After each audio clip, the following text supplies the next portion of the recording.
So let's assume for a minute that you are like me and are a bit of an idiot and somehow managed to run over your classic car grill. You then discovered that these are quite expensive and you don't have the money to get another one. What are you going to do? Well, that's kind of the predicament I'm in, because yeah, these are expensive. I can't get another one, at least not soon. This is all I got. So we're going to see what we can do about fixing it. Oh, come on.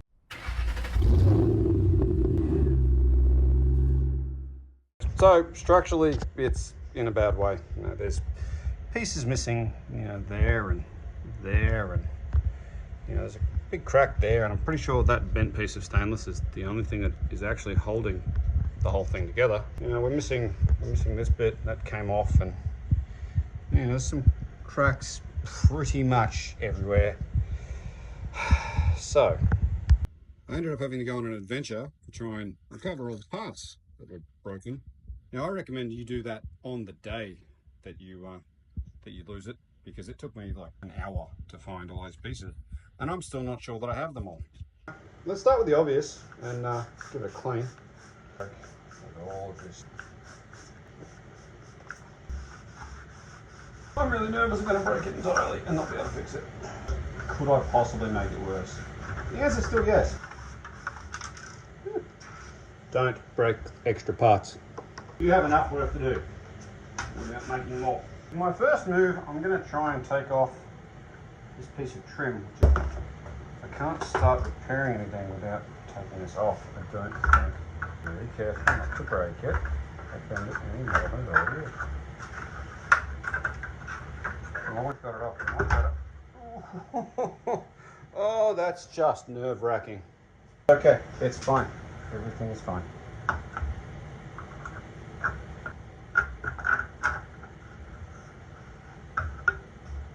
Just lay that flat.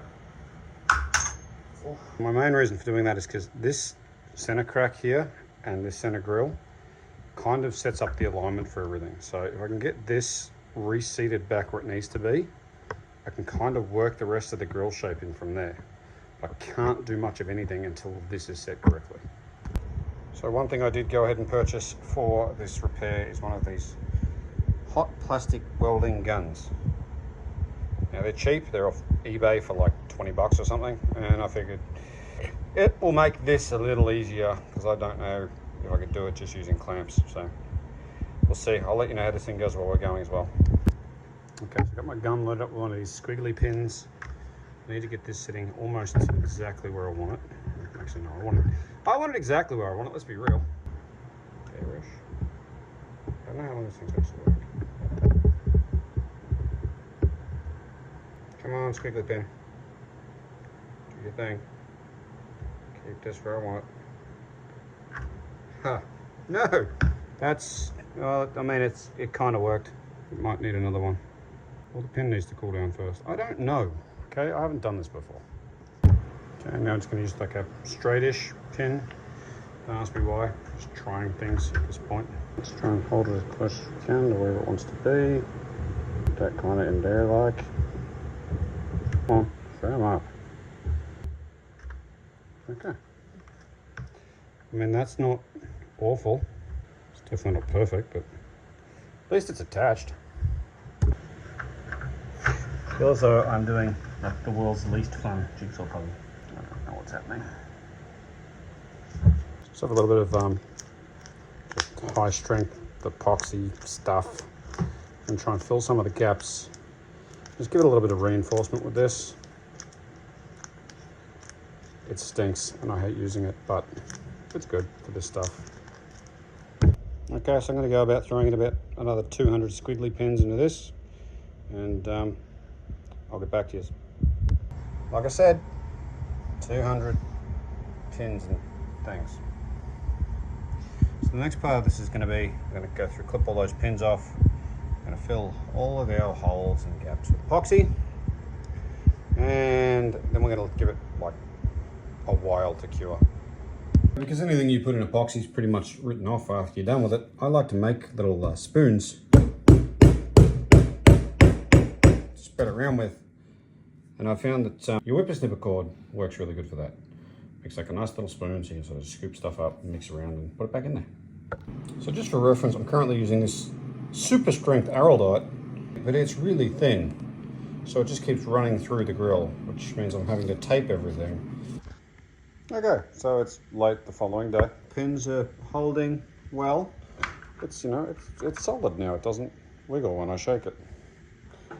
But, you know, we've still got some holes and we've still got a little bit of flex. So I'm going to sand this down, put the rest of these pins. I'm going to put some faster drying epoxy on because this stuff has been sitting for like a day and is still tacky, which is really annoying. Stopped off at our local Bunnings. We're going to try some of this ultra clear araldite. It says that it dries in 5 minutes. Hopefully it will be a little more workable than what we're using so far. Araldite, ultra clear here. Just going to squeeze a little bit into this tray. I still got some of the remaining stuff from the last lot I did, but you know, so you get an idea. Come apart. It's substantially thicker than the other stuff. Give her a little spoon. Definitely holds shape better than the other stuff does. So hopefully that'll make it a little easier to work with, not won't keep running off and dripping and whatever. So we did a bit more sanding, a bit more epoxy, clipped off all these pins. And now we're gonna have to go through and sand all of the gaps and try and primer this or something so that it kind of at least sort of holds together. Oh, I missed a pin. Damn. We might be able to still use this, maybe.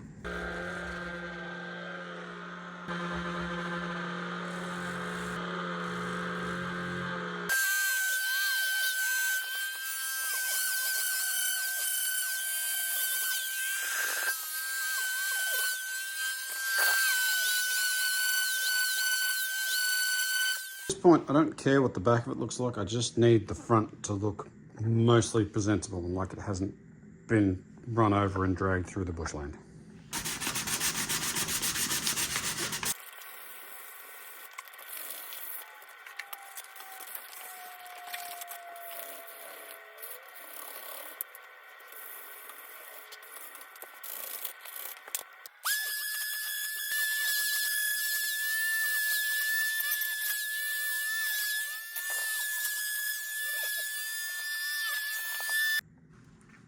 Okay, got it sanded. Look, it's surprisingly strong. All holding together very well. The epoxy is working, as it should be, I guess. So I'm going to throw some primer over it and maybe some paint. Try and clip the chrome back on, and I think it'll be good enough until I can get another one. So I'll give it a spray and we'll go from there. Gonna give it a wipe over with the old wax and grease remover. And then this is a Duramax plastic primer. Give it a hit with this. This just hopefully will help our adhesion a little bit.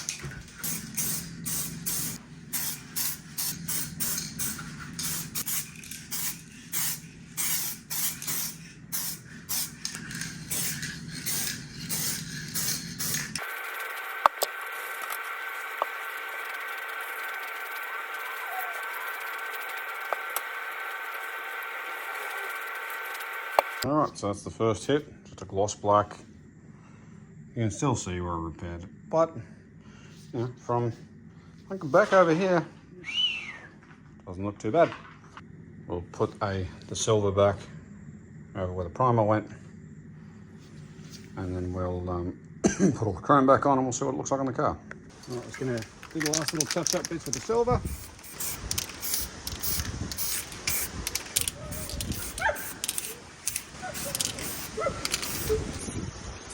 Finish off the black, try and make it look really pretty. Key is that the black will take your eye off everything that's bad. Which, to be fair, is most of it.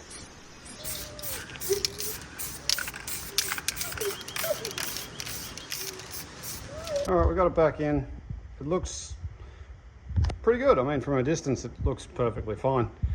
It's still not good, like there's obviously still lots of stuff that needs doing. So, you know, this joint I definitely need to finish, and that didn't smooth out quite as nice as I would have liked, and got some black paint that I really need to remove off there, and a few other things. But a couple of notes for this. So hot wire gun is an absolute must-have.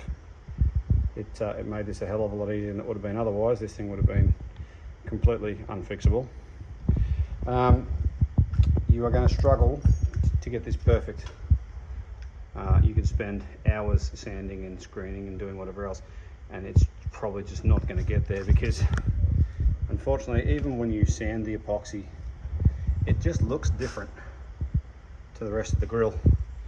So short of putting some sort of texture coat over the whole thing to try and blend it a little better, it's going to stand out. But I think the biggest thing to take away from this is use the faster drying epoxy, because waiting for 12 hours between coats was just painful, and you've got to set tape to keep it from slumping, and it was just a nightmare. Use the 5-minute stuff, don't use the 90-second stuff, because it'll go off before you get it where you want it. But yeah, definitely the 5-minute stuff. Definitely the 5-minute stuff is the go. Anyway, we'll let it dry off, and I'll get the chrome strips back where they should be, and we'll see what it looks like all said and done. Okay, here we are. The stainless strips are back on. The center one was too bent out of shape, and I could not get it to reseat, so I have to do a little bit more work on that to get it in. But here's what it looked like before, and here's it now. An acceptable level of improvement, I would say. Hope this was helpful to you all. Thanks again, and I'll see you in the next one.